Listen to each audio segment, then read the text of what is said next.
Moving along, the next step to sewing the Margo Bralette is to attach the picot elastic to the horizontal bra cup seam. First, let's go over picot elastic. So picot elastic is a type of elastic that has a picot edge on one. It could also have a picot edge on both sides. It usually has a plush side and a non-plush side. The plush side is meant to be against your body on the finished garment to absorb the oils and all that jazz. Picot elastic, just like fold over elastic and other types of elastic, is usually sewn in 2 steps. When sewing this step, 2 things to keep in mind, or that is important, is that for the first step, you are only sewing through the seam allowances. Second step, you are sewing through all layers of fabric. So with the lace edging right side up, you are going to lay the picot elastic on top so that the picot edge is lining up with that zigzag stitch that you sewed in the previous step. You are going to sew a zigzag stitch all the way down through this seam, as close to the picot edge as possible. I will show you it after so you can see how close you need to get. Now, question that always comes up is, what zigzag setting should I have? I wish that there was some consistency between brand of machines as well as different machines within brands, but unfortunately there isn't. So after I do the zigzag stitch, I will show you, and you can use that as a guide to setting your zigzag stitches.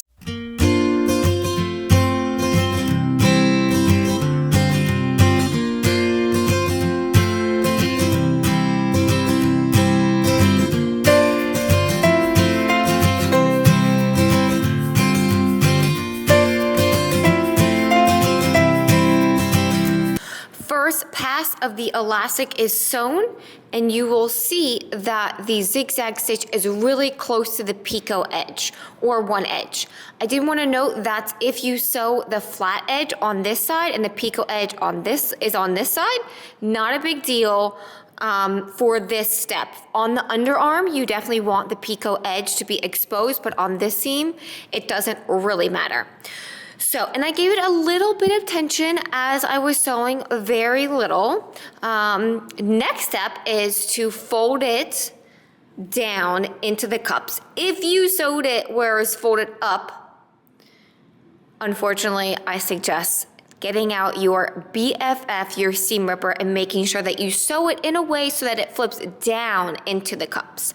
So you're gonna flip the elastic down into the cups, and you are gonna sew another row of zigzag stitches on the other side, as close to that flat edge as possible.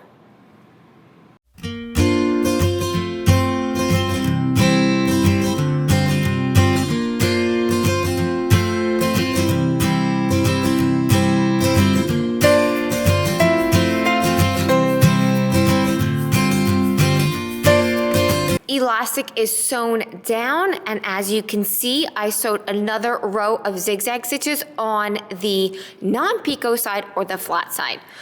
Next up is the side seam. Before I get to that, I just want to call out that I love how quickly this bra project, or the Margo Bralette, comes together. We're like almost finished. That's awesome. Okay, so you are going to sew the side seam with a straight stitch, 1/4 inch seam allowance, back stitch at the beginning and the end. You can use a serger, and I went ahead and did the next step, 1, because I already showed you how to do this step, and 2, I think it's easier to show the after rather than the before. So you are going to sew picot elastic the same way that you sewed picot elastic on the horizontal bra cup seam, making sure that the picot elastic is peeking out after you complete the step, or on the second pass. From strap point all the way to strap point. At the strap points, you are going to leave about 1/2 inch, 1 inch extra, so that you can wrap the ring around in the next step. So next step is to attach the band elastic to the bottom of the bralette. Going back to the first video, you can use so many different trims as your band elastic. I'm actually going to use a fold over elastic that when it's folded over is 3/4 of an inch. What is most important is that whatever band elastic that you are using matches the width of whatever front closure you are using. Also want to mention that you don't have to sew a front closure on the Margo Bralette. The front closure is optional. There is a section on more about front closures that goes into why you might not use a front closure versus why you would use a front closure, pros, cons, all that jazz. So, to attach the band elastic, you want to lay it over the bottom of the bralette 1/4 of an inch. Now the serge is 1/4 of an inch. So when you lay it over, it serves as a guideline for laying this over. So you are aligning the band elastic, this edge of the band elastic, with the top edge of the serge. If you are using a front closure, you will want to have the elastic overhanging about an inch, inch and a half. You can even have it 2 inches. You just don't want it to be super like 1/4 of an inch because it's going to be really hard to fold it over your front closure. If you are not sewing a front closure, then you will want to sew your band elastic in the round to make a circle, and then you will have your center fronts kissing, which is right next to each other, kissing, or you will have them overlap, I would say an inch, anywhere up to an inch.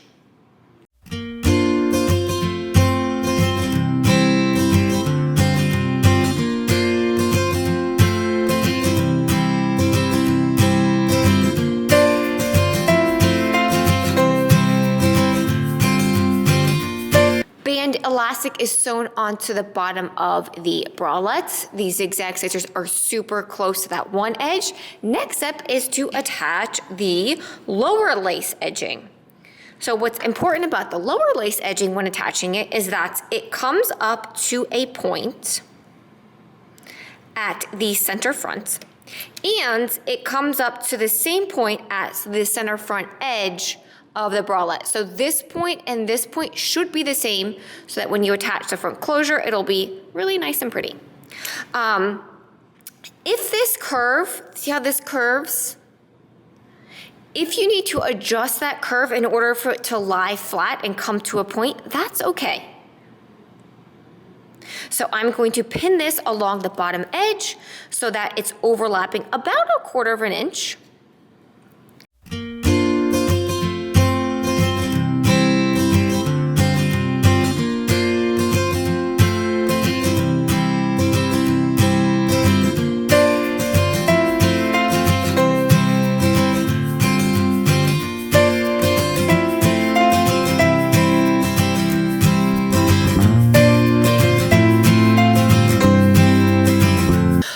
Lace edging is pinned to the bottom band elastic, and as you can see, it's overlapping about 1/4 of an inch from that band elastic, and I adjusted the way that this curved so that it comes up nicely to a point. So that's okay if it doesn't, this curve doesn't match exactly or overlap exactly 1/4 of an inch.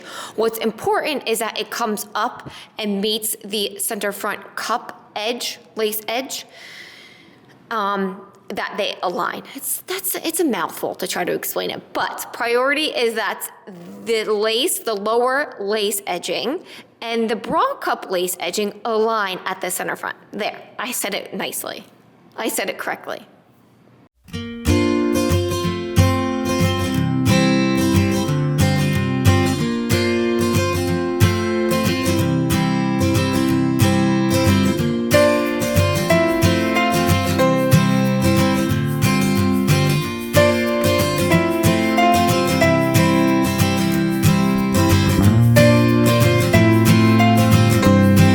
Lower lace edging is sewn to the band elastic. Now let's move on to the final steps, which is attaching the front closure, attaching the rings and sliders to the strap elastic, and attaching the strap elastic to the bralette.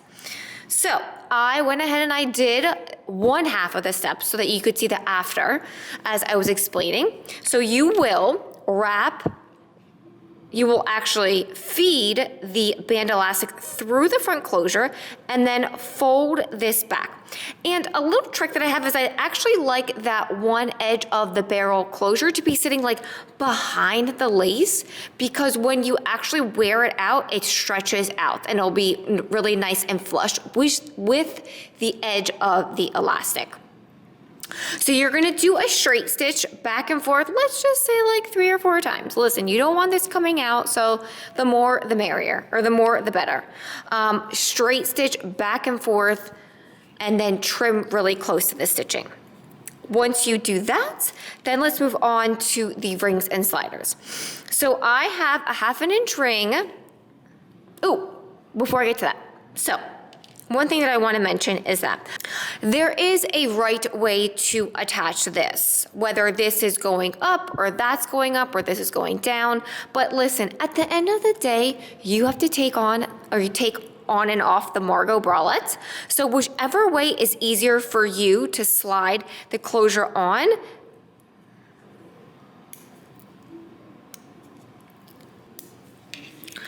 okay, so let's move on to the rings. So one thing I want to mention is that I'm using a 3/8 of an inch picot elastic here, and then my strap elastic is 3/4 of an inch. So I'm using a 1/2 of an inch ring. Technically, I should be using a 3/4 of an inch ring to match the width of the strap elastic, but I think a 3/4 inch ring on a 3/8 of an inch elastic just looks huge. So again, rules, you have to learn the rules in order to break the rules. So kind of breaking the rule here, but I just want it to look proportionate to the elastic as well as the strap elastic. But I can kind of shimmy this through a smaller ring and make it fit. But you can't really do that with sliders. So you will feed the picot elastic through the ring, you will fold it back, and then you will do a straight stitch back and forth.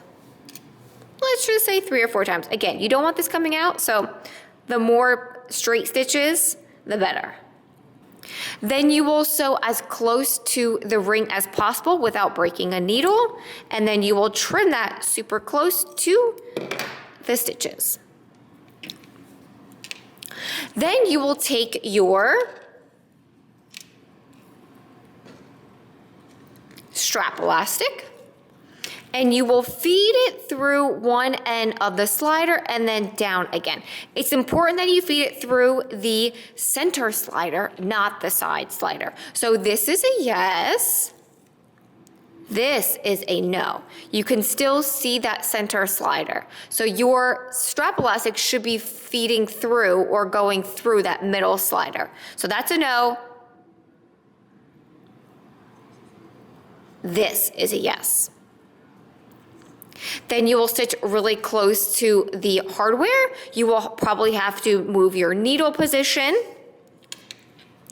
Then with the wrong side or the back side face up, you will feed the elastic, the strap elastic, through the ring.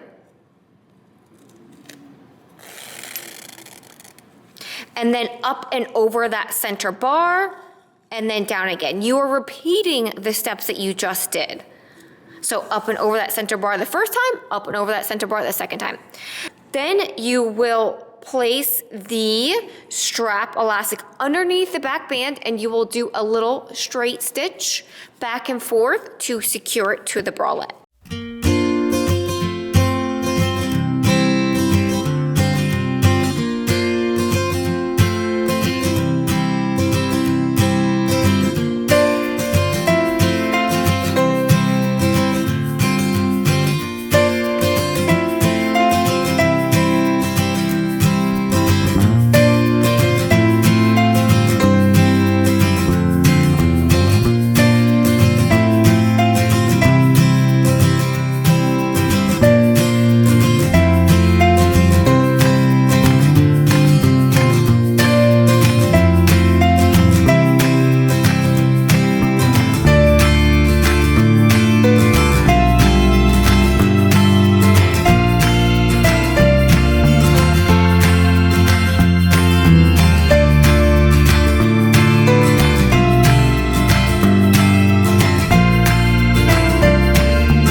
right, Margo Bralette is finished. I hope you enjoyed this sew along. Don't forget to like, subscribe, do all the sharing